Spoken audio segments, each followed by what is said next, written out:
never thought I'd be able to do that. Drum roll, Right? please. Well,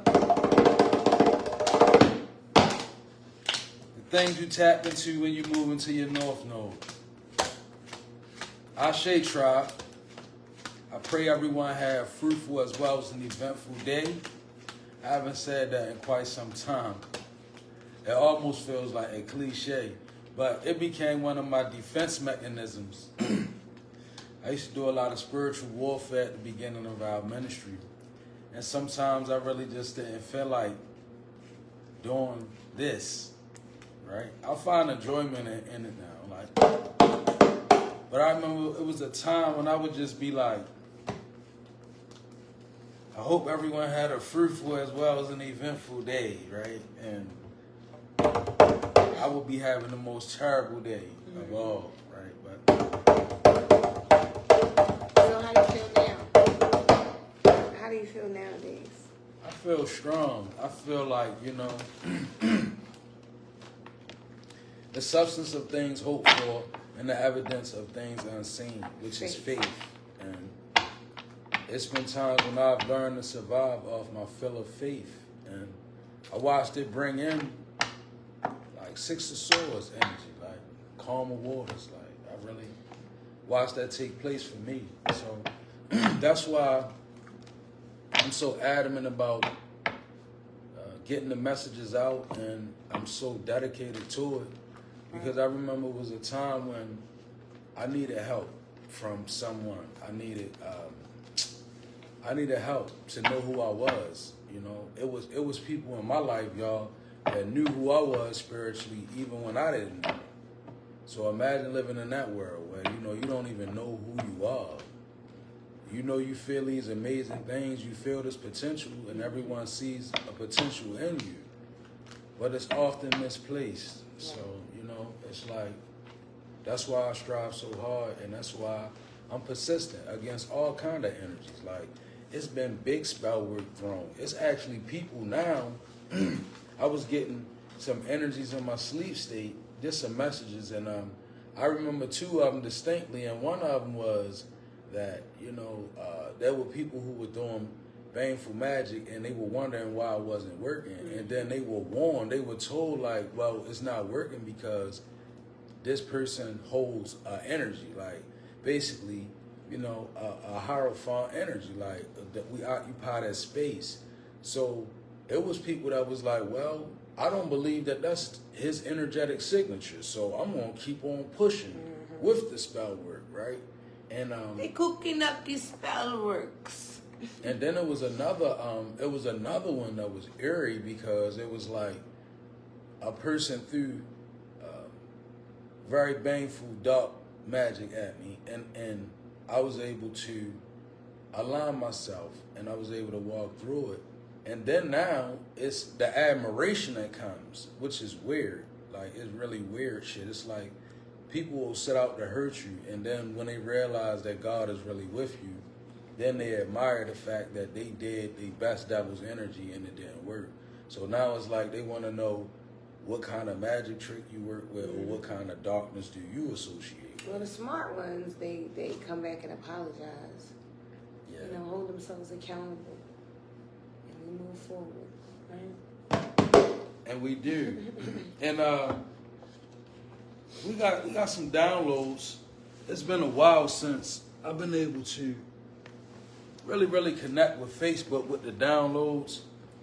It's a process of growth. So sometimes it's imperative that we just take off and kind of slow down. So it's never giving up that you're going to see with the elemental beings. When we not with y'all, it's because a certain amount of recuperation comes with this.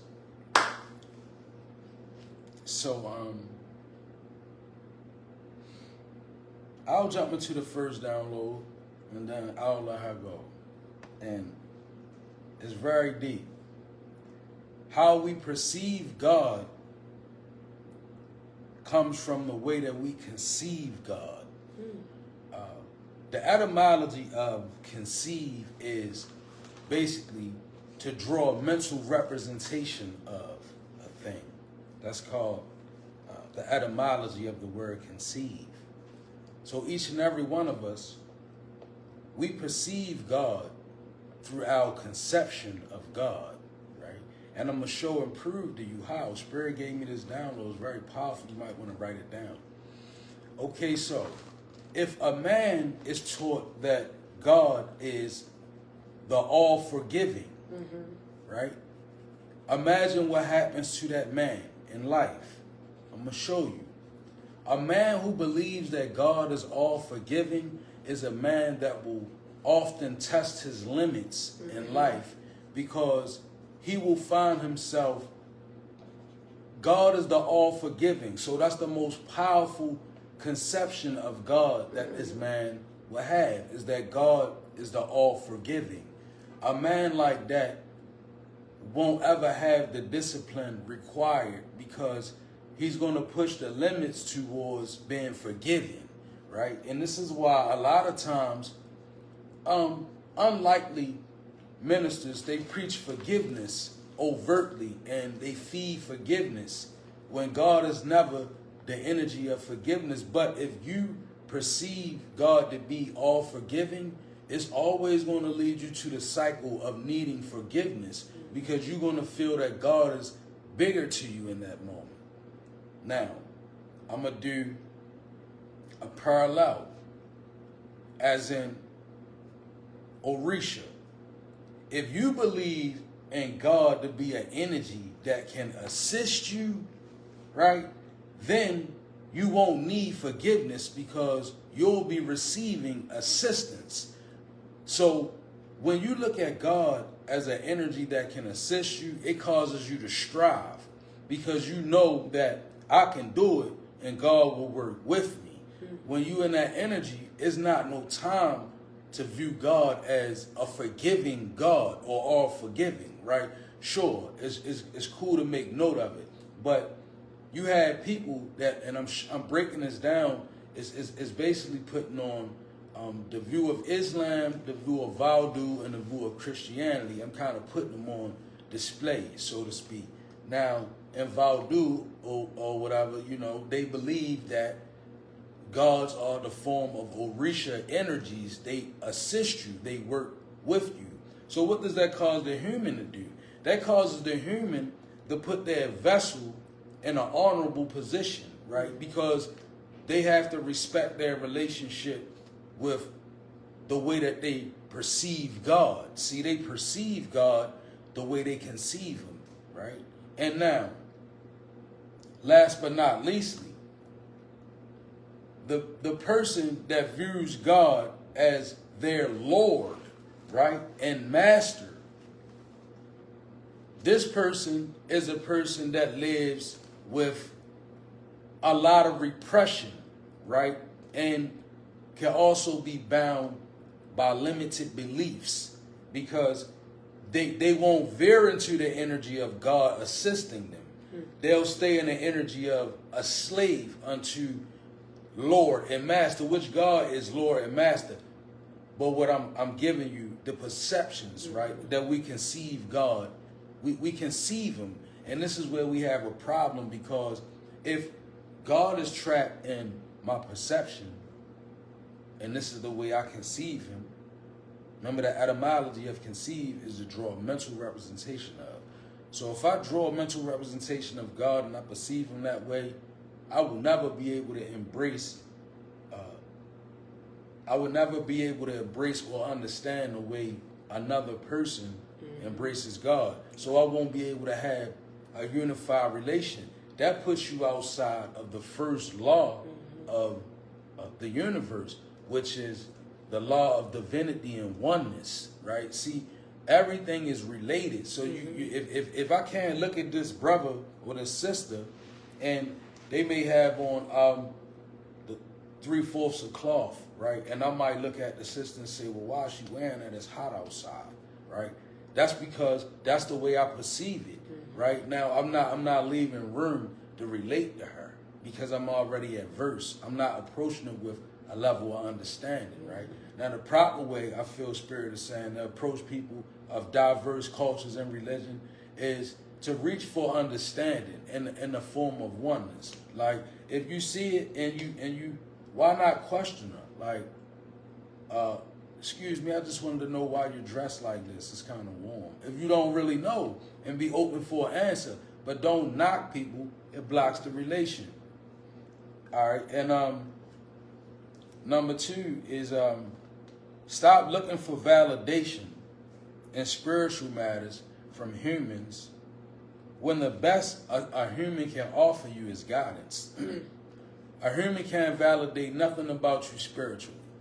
And people oftentimes, they run to the heads of religious bodies, whoever they consider to be the person, right? And they run to the person and they believe that validation is coming through that person.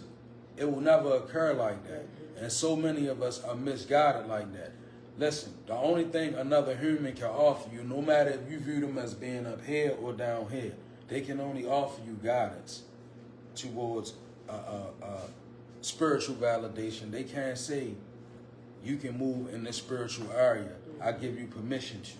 They can't say, you know, even, and you gotta be careful with that, because even spiritual advisors, right? You gotta remember, when you get into the realm of spiritual things, your discernment is important. You can't never let a person tell you, well, this is this, or this is that, or that is this, or this is that. If you don't have the ability to investigate it yourself, you already in the wrong place. Right. And those for people that like to you may pay for spell work, good or bad, right? Don't do it until you learn what you're doing. Mm-hmm. Like you, even though you may not know the technology that goes into it, take your intentions and be led through your intent. Because I'm going to tell you, thank you, Spirit. See, my intentions can be to cause harm. If they are, I'm going to move quick, because I'm going to want fast results. So I'm going to move to somebody and I'm going to, give them money to do some crooked spiritual work that breaks laws and things. And then, but see, if I'm a person that's moving with a certain amount of integrity, I'm not going to do that. Like, I'm going to really know, like, no, this is not what you're supposed to do. Like, if I go in and my intentions when I jump into spiritual areas, your intention is going to precede you. I don't care what you're saying. I don't care what you're doing. And none of that really matters. Mm-hmm. None of this stuff matters. Like candles and all of these. None of these things don't even matter. The strongest thing about all of it is your intention. That's and if real. You go into it with your intentions the wrong way, you're going to find exactly what you may not be looking for. And you're not going to be able to hide from it. Because the things that we draw in through our intentions, that's why intent is a fortified energy. You don't just set your intentions once, you set them daily. Please get that.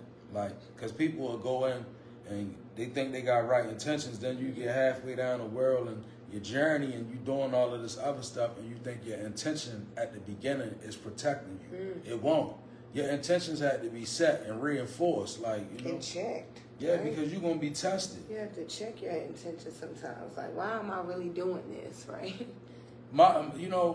Thank you, Spirit. Spirit giving me. Your intentions, right, they are not to be used as a shield. Like, you can't set your intentions and move behind them, because you know what happens when your intentions get set? They get challenged. You got to guard your intention, right? Hear me. Like, I can't set my intention and expect it to guard me from the tests, the trials, and the opposition. When I set my intentions, they set. I need to move beyond my intent. My intent should be guarded. Like, it should be people, when you truly moving in righteous intent, I'm going to speak on that note. It should be people doing wrong that don't know what you're doing. Right. Because your intent is right. Now you moving in your realm of spirituality. So your power is going to be confusing. To people who don't really got real good intent, you guard it. So when they come, it's like, well, what's protecting this person? Or what are they doing? This is the mind of a baneful person. Like, when you move and your intentions are guarded, only one that know them is the spirit realm, God, the energy of the Most High, and most certainly any demonic energy that oppose you, they always gonna check your intent on a daily. It's like this. Is it what they say they about? The day? All right. You remember in the Bible, thank you, Spirit. Remember the energy of Christ when he was being tested in the wilderness for 40 days? After he passed all the tests, remember, it said he resisted the devil and then the devil fled. It's that kind of energy. Like, once you begin to fortify your intention, the energies of evil, they don't come in and try to test you in that area. Right. So, just a little, I'm going to call it a little mathematics for you all. Right? Figure that out, you know? Like that kind of energy. But yeah, that's good stuff. Very good.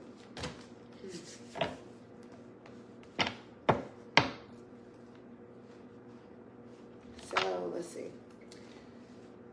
All right, so Spirit gave me this download.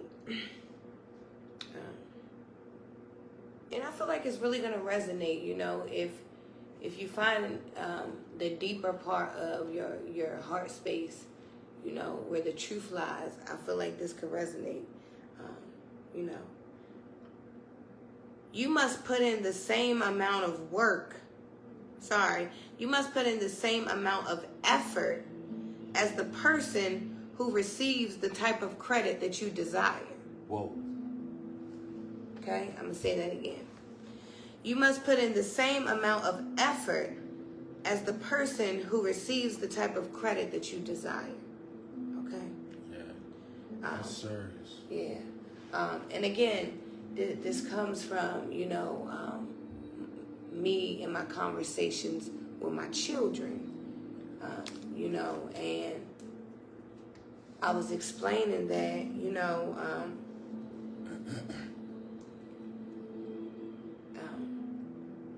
if you want a desired result, you have to put in that effort to get that result. You know, it's not just going to come. You have to really put in the effort, right? And, you know, we can, as humans, look at people and, you know, in our heart feel envy and jealousy of things that they may have, unbeknownst to ourselves, right? You could just feel like, you know I've been a person, I'm going to keep it real. I've been a person like, well, damn, you know, I'm going to tell you, I had a friend, I worked for the Department of Social Services at one time, and I had a friend that she received benefits, right? And we lived very similar lives, but I noticed she always had more money than me, extra money, and I couldn't figure it out because, you know, I'm like, what the fuck? I make pretty decent salary, you know, but I wasn't getting any kind of extra benefits or assistance or anything. And I mean, I would watch her just get like all kinds of assistance, right? And so in my heart, I would be like, well, damn, I can't even afford to go on vacation right now, and I'm working my ass off, right? So deep down, that's like envy and malice in my heart that I had to check, right? When I become grown and accountable, I'm like, you know, you got to get those, those the kind of things you got to move out of your heart, right? Those things that we hide right there like that, right?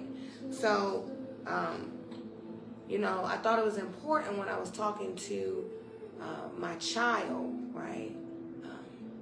When you see certain things that you know you desire, and maybe you see a person with these things, check your effort, right? You know, if we all were able to go and become a dentist over a weekend, you know, the occupation wouldn't even pay what it pays, because half of the people wouldn't even, you know, half of the people don't even want to put in the effort, right? So that was your download. And to add on to what she was saying, because it was such a powerful download and it hit me. You know, we should always be mindful of what we do with other people's energy. Like let's say, all right, I'm going to give you a story, right? A quick one. When I was a little child, and we used to wear Air Force Ones, right? And the big thing with the Airs was how you keep the wrinkle out the front of the shoe, like, you know.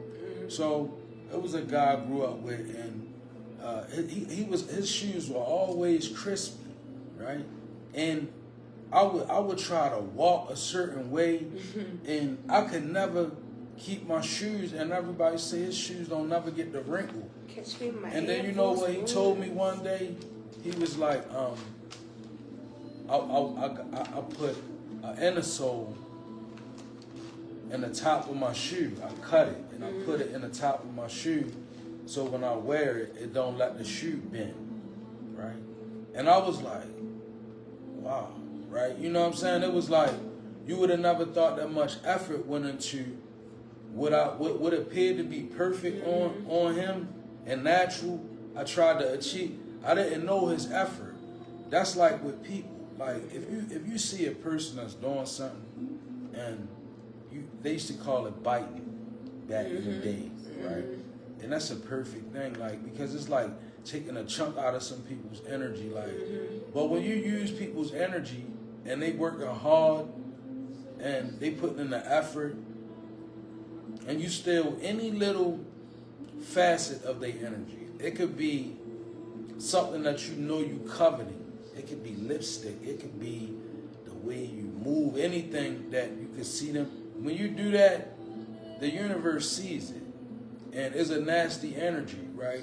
Particularly if you're not giving a person credit for, you know, it's a big thing in the spirit realm about credibility, right? I just need somebody to know that. So, like, if let's say I see High Priestess, and she got on a shirt from, what's the story, y'all? Target, what the women say, right? Say she got on a nice old shirt, and I see it, and my first thought is, I'm gonna go get it. I'll look better in it than her, right? And I go do it. Next thing you know, I done spilled juice all on it.